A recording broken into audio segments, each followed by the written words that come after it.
How well do you really know your mother? Because in this quiet town, the sweetest mom on the block was hiding a secret that would make your blood run cold. In the sleepy town of Homer, the rain didn't usually raise suspicion. But on Friday, October 12th, it did. Because that night, something vanished. Or rather, someone. Her name was Gail Billows, 17, honor roll student, lead singer in the school choir. Everyone knew her. Everyone liked her. But none more than her mother, Martha Billows, or so we all thought. To anyone passing through Homer, Martha looked like the definition of small-town wholesome. She wore cardigans year-round, made strawberry pies from scratch, led the PDA like a general in pearls. She never missed a bake sale, a church potluck, or a school fundraiser. If Martha smiled at you, and she always did, it was the kind of smile that made you feel warm, even if you didn't know why. She lived in a white two-story house on Chestnut Lane, where sunflowers bloomed in pots and wind chimes sang all year. Her porch light stayed on late into the night, just in case someone needed help. To the people of Homer, Martha Billows was perfect, but they didn't see the cracks. They didn't hear the yelling behind closed doors. They didn't see the flicker in her eyes when someone brought up her late husband, or the way her hand twitched whenever Gail mentioned college. Because Martha had secrets. And that Friday night, the rain wasn't the only thing falling. It started around 9:15 p.m., the last time anyone saw Gail. Her best friend, Olivia Greer, said they'd FaceTimed briefly. Just girl talk. Gail looked tired, said her mom was on edge again, that she didn't want to fight anymore, that she was done pretending. By 10:30, the house was dark.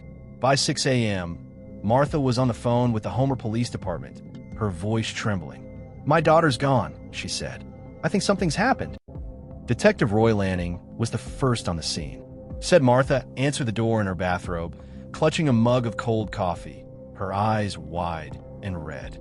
"She's never done this," Martha kept saying. "She always comes home. Always." Lanning noted that there were no signs of forced entry. Gail's phone was still on the charger, and her favorite jacket, a navy blue hoodie she never left without, was still hanging on the coat rack. Something didn't add up. He asked Martha when she'd last seen her daughter. Martha paused. Around 9, maybe a little after. She said she was going for a walk. In the rain? Lanning asked. She needed air, Martha replied. But Lanning noticed something else. The coffee was cold. The lights were dim. The kitchen pristine. No sign of a late-night snack or a rushed exit. Just too clean. Almost like no one had moved around the house at all. Word spread fast in Homer.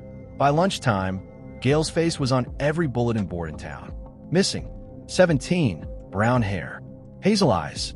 Last seen wearing a gray sweatshirt and jeans. Volunteers gathered with flashlights and flyers. They combed the woods behind the Billows home. Checked storm drains. Even questioned the boy who once had a crush on her in 9th grade. Nothing. Not a footprint. Not a text. Not a trace. It was like she had vanished into thin air. And as the hours stretched into days, something started to feel wrong. It wasn't just the rain. It was Martha. At the first press conference, she looked composed. Too composed. Her voice didn't break. Her hands didn't shake. She asked people to pray and thank the sheriff's office for their efforts. But behind her, Gail's bedroom light was on, and neighbors swore it hadn't been the night before. Then there was the interview with the local station, Channel 9 News. Reporter, what would you say to Gail if she's watching this right now? Martha blinked, looked directly into the camera, and said flatly, "Come home." No tears, no emotion, just stillness. Some blame shock. Others whispered behind her back. She's grieving in her own way, they said. But behind closed doors, people in Homer began asking questions they'd never dared to ask before. Who really was Martha Billows? Back at the house, Lanning returned for follow-up questioning. This time, he came with a colleague. They asked to see Gail's room. Martha hesitated, just for a second, but enough to raise an eyebrow. The room was tidy. Too tidy. The bed made so neatly it looked military. The floor vacuumed, not a single piece of dust. That's when the second detective noticed the window latch. It was broken. Martha said Gail probably jammed it shut too hard one night. Teenagers, she smiled, but they found muddy footprints on the outside windowsill, like someone had either come in or gone out. Hit the like button, subscribe to our channel, and turn on the notification bell so you don't miss our upcoming stories. That same day, Lanning interviewed Mr. Calvin Ross, who lived a door away. Ross was known for two things: mowing his lawn twice a week and never missing anything that happened on Chestnut Lane. "I saw her lights flicker around 11, Ross said. "Then I saw shadows, two of them, moving toward the back fence." He assumed it was Martha and Gail arguing again. He didn't want to pry, but when Lanning asked him if anything looked odd, Ross nodded. Yeah, it looked like Mrs. Billows was carrying something. Could have been a shovel. By the time the third day came and went, the town was split. Half believed Gail had run away, a teenage rebellion, a fight gone too far. The other half believed something darker had happened, something Martha wasn't telling them. Back at the Billows house, Martha had stopped answering the door. Curtains drawn, porch light off, which, in Homer, was like a scream. It wasn't long before rumors spread like wildfire that Martha and Gail had been fighting constantly, that Gail had a secret boyfriend Martha didn't approve of, that she'd been planning to move out after graduation, against her mother's wishes, and that Martha had once screamed so loud in the middle of the night, someone thought about calling the cops but didn't, because she was Martha, and people trusted Martha, or at least they used to. The police search teams came in. Drones. Still nothing. And as the sun set on day 4, the whispers in Homer became a roar. One question hung in the air. Why did Martha report her daughter missing so fast if she truly believed she'd gone for a walk? Why wasn't she panicking? Crying? Pleading? Why wasn't she out there searching? Detective Lanning put it best. She looked like a woman grieving, but not for someone missing. For someone lost. Like she already knew. By day 5, the FBI got involved. Not because of evidence, but because of something else. A tip, an anonymous caller, a woman's voice. Shaky, whispering. "She's not who you think she is," the caller said. "Martha, she's not Martha. Check her past. Check out west." The line went dead before they could trace it. But that one call cracked the story wide open. Because now, it wasn't just about a missing girl. Now, it was about who Martha Billows really was, and what she might have done to keep her secret buried. They say the devil is in the details.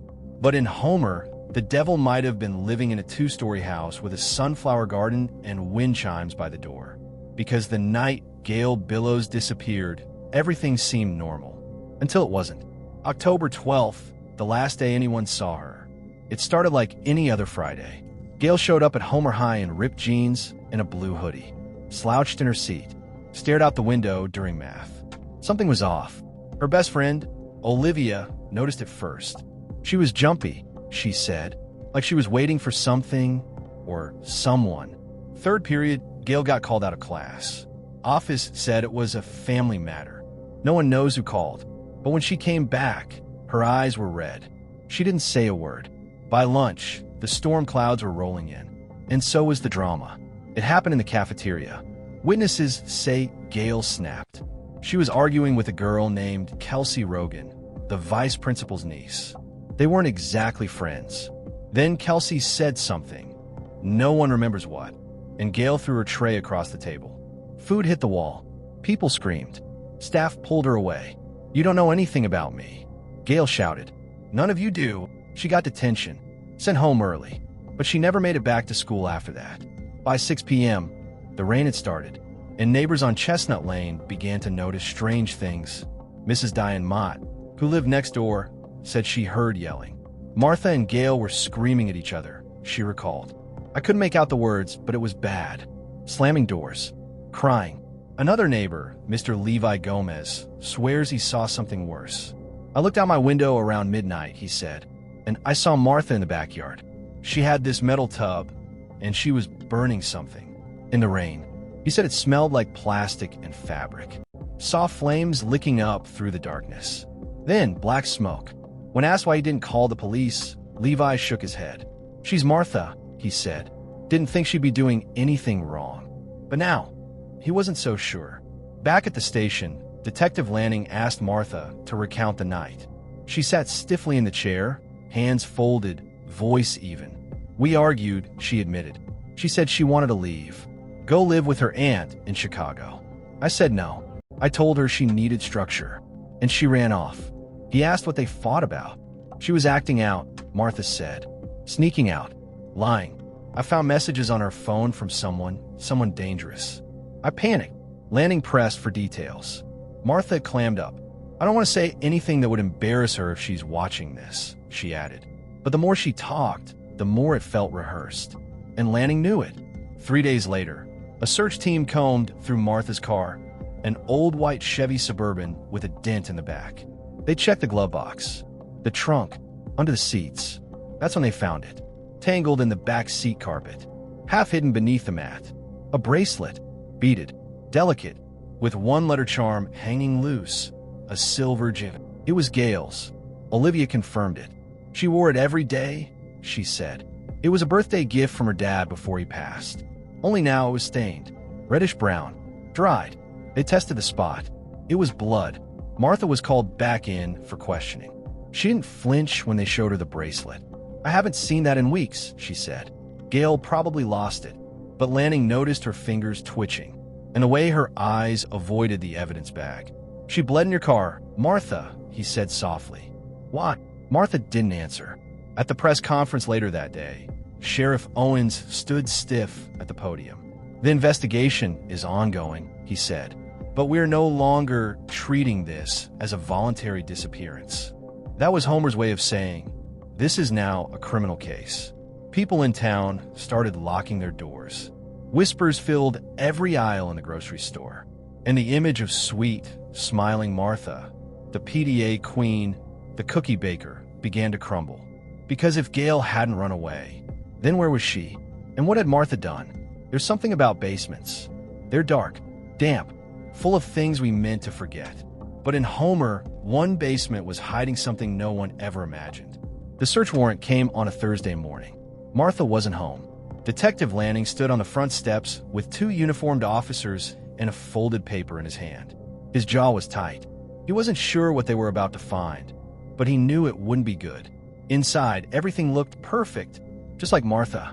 Lemon-scented counters, framed photos of Gail and her little brother, Noah, a calendar on the fridge with neat handwriting and pastel-colored ink, PDA bake sale circled in pink, Noah's dentist in blue. But the deeper they went, the more the perfection started to rot. Literally, they reached the basement door. It was locked. Lanning asked for the key. Martha, who had just arrived, said she lost it months ago. I haven't used that space in years, she claimed. But that didn't stop them. The officers broke the lock, and what they found wasn't dust or old furniture. Have you subscribed to our channel yet?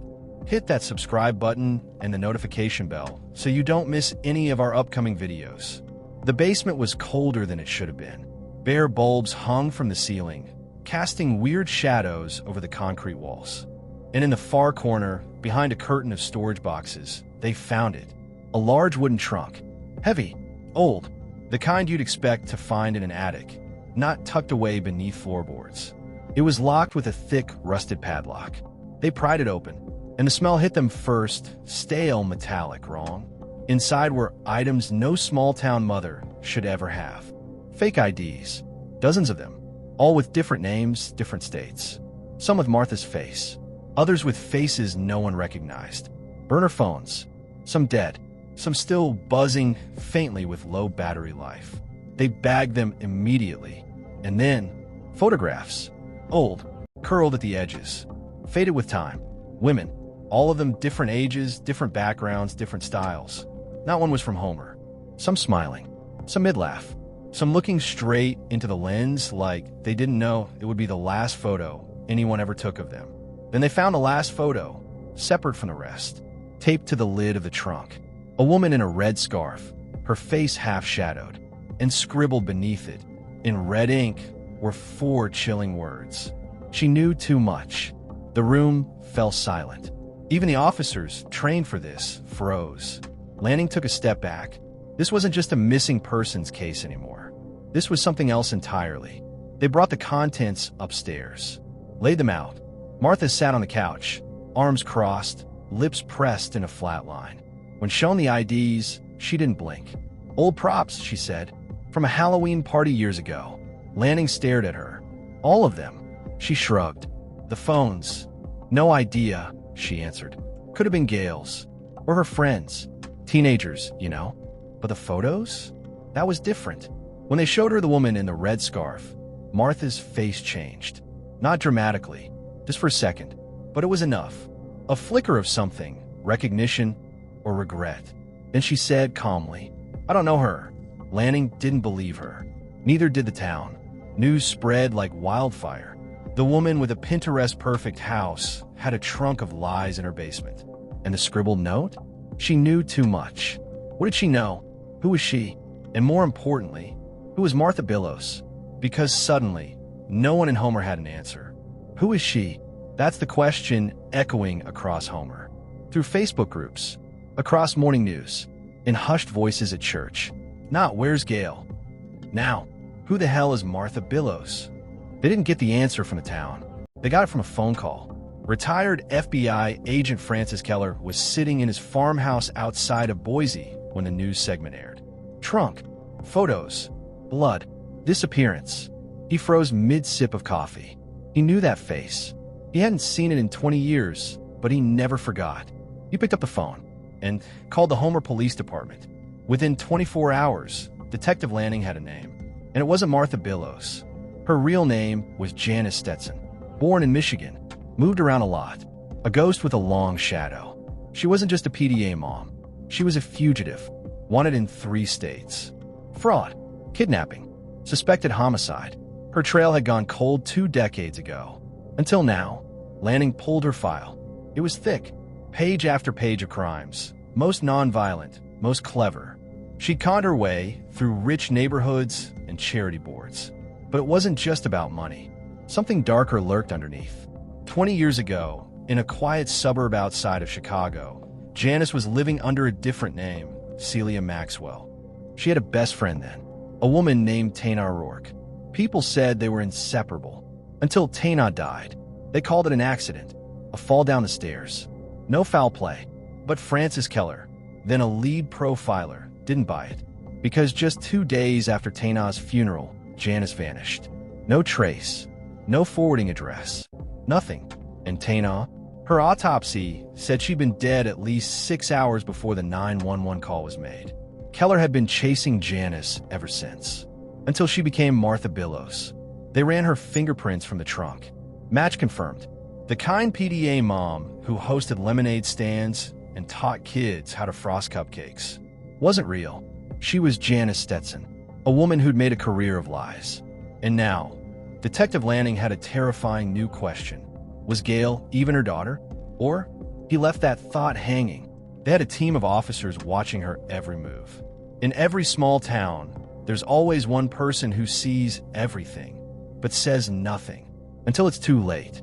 In Homer, that person was Mrs. Donahue. She lived 2 houses down. The kind of woman who sat by the window with a cup of tea and a blanket over her knees. Always watching. Never nosy, just observant. People called her sweet. But Mrs. Donahue had a memory like a steel trap. And now, she was ready to talk. It started with a knock on her door. Detective Lanning, notepad in hand, questions circling like vultures. Mrs. Donahue didn't invite him in. She just stared through the screen door and said, I always knew there was something wrong with that woman. She remembered the night Martha moved in. It was raining hard. Thunder rattled the windows. One of those Midwest storms that feels biblical. The moving truck never came. Just a yellow sedan, dented and dirty. Out stepped Martha, or the woman they thought was Martha. No husband, no kids, just a battered suitcase, an old duffel bag, a huge trunk, and eyes that looked like they hadn't seen sleep in days. She looked like she was running from something, Mrs. Donahue whispered. Or someone. Martha didn't talk to anyone that first week. She stayed indoors. Curtains drawn. Lights off after 8 p.m. Then, one morning, everything changed. She showed up at the local grocery store with a baby in her arms. A baby girl. No one questioned it. Small towns don't pry unless they have to. They just smiled, said congratulations, dropped off casseroles. But Mrs. Donahue? She remembered what didn't make sense. There was no pregnancy, she said. No baby bump. No doctor visits. Nothing. The woman arrived alone. And 7 days later, had a baby. That baby was Gail. Lanning leaned in. You're sure? Mrs. Donahue didn't blink, just stared at him like he just insulted her. I know what I saw. Suddenly, the picture was changing again. Martha, or Janice, had a long history of vanishing and reappearing under new names. But this time, she didn't come alone. She came with a child. And if Gail wasn't born in Homer, where did she come from? They pulled records. No birth certificate in the state. No hospital admissions. No pediatrician appointments until Gail was 3. Her entire early life? Blank. Like she'd just appeared. So now the questions burned hotter. Was Gail kidnapped? Raised by a woman who wasn't her mother? Had she spent her life loving the very person who might have stolen her? And worst of all, was she still alive? Or had she finally learned the truth and paid the price? The house was cold, empty now. Police tape fluttered on the porch like a warning. And inside, silence. Heavy, watchful. But the house hadn't given up all its secrets yet. Not even close. Detective Lanning was back. This time with a flashlight and a feeling in his gut he couldn't shake. There was something beneath the house. He crouched near the hallway, just under the stairs, lifted the creaking floorboard, and there it was. A crawl space. Dark, musty, forgotten. But inside, wedged behind dusty crates and an old mattress, a floral notebook. Torn, smudged, damp, but still intact. It had a name scratched on the front in fading ink. Gail. They didn't expect a diary. They didn't expect what was inside. The first page was innocent enough.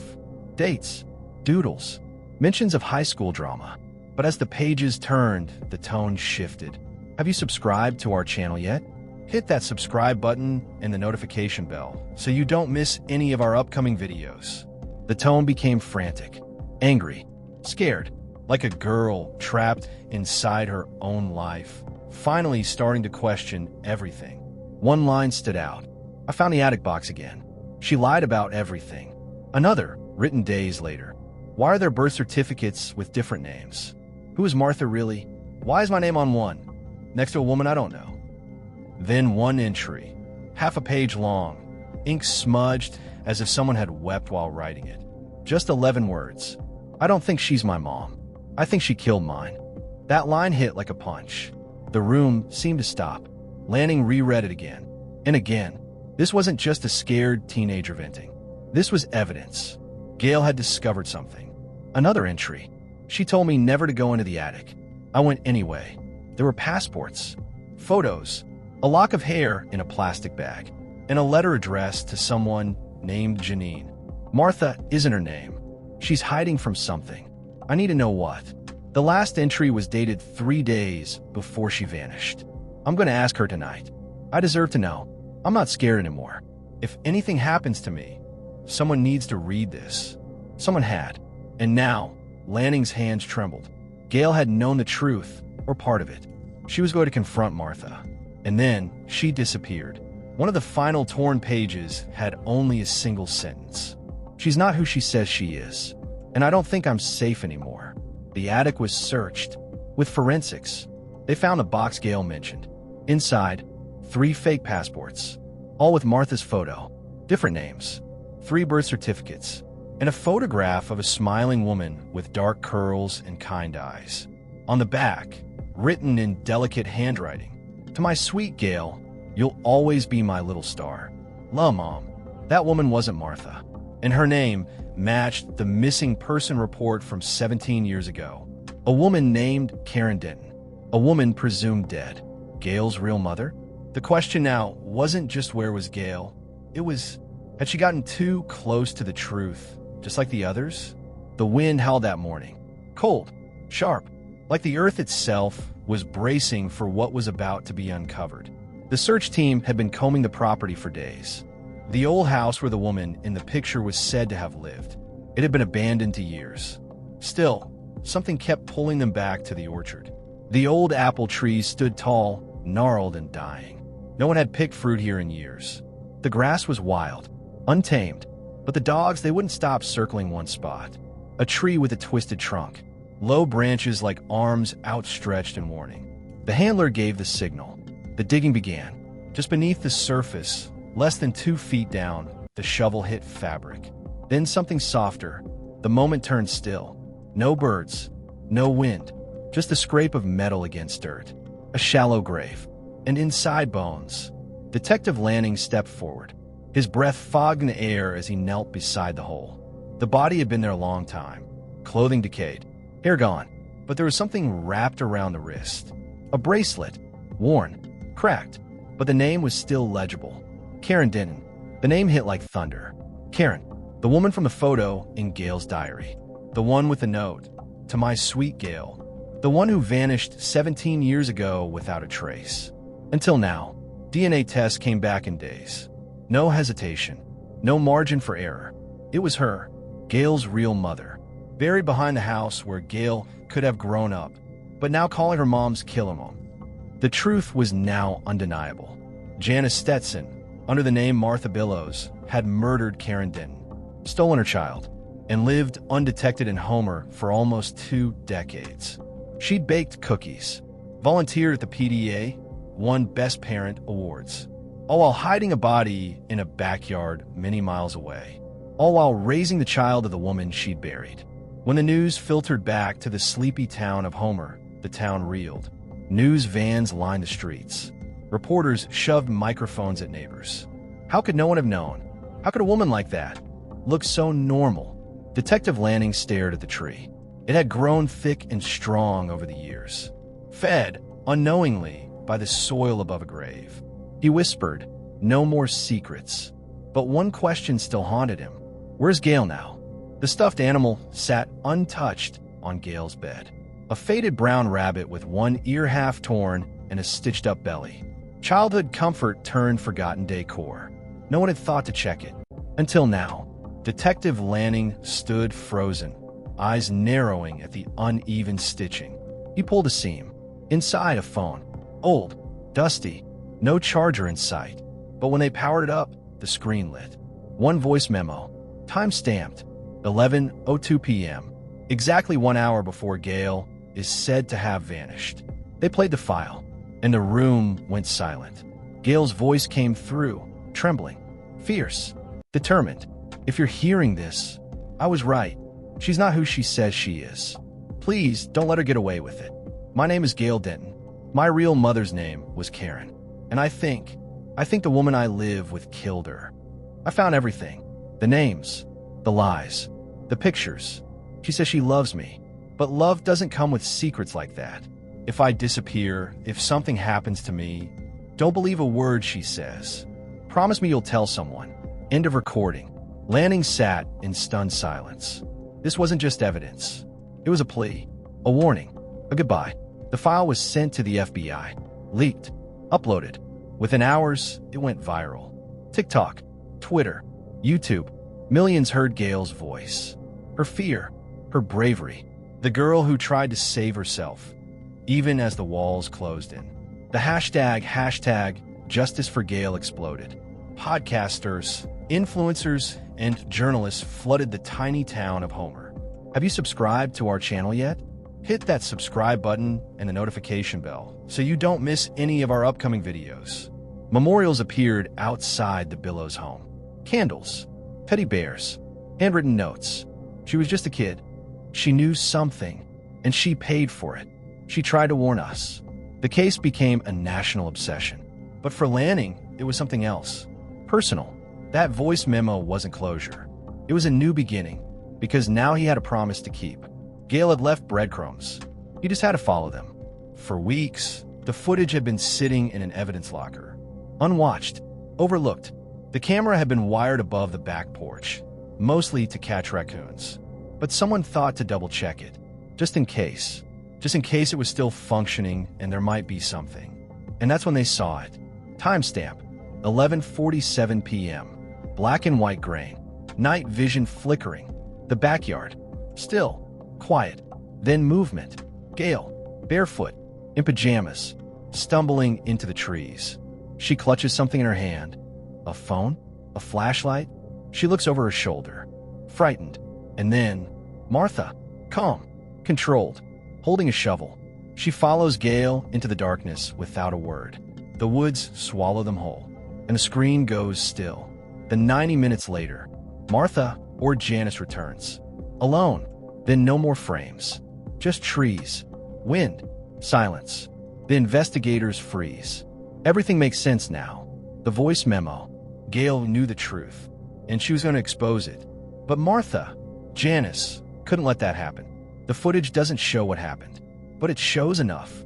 Enough to charge her. Enough to finally say it out loud. Martha Billows is not a mother. She's a predator. She's a murderer. The camera caught the lie. The town's perfect woman slipping into the woods to bury the truth. Gail's voice still rings in the detective's ears. Please don't let her get away with it. Justice is still unfolding, but Gail's voice will never be silenced. Here's some questions for you, our viewers.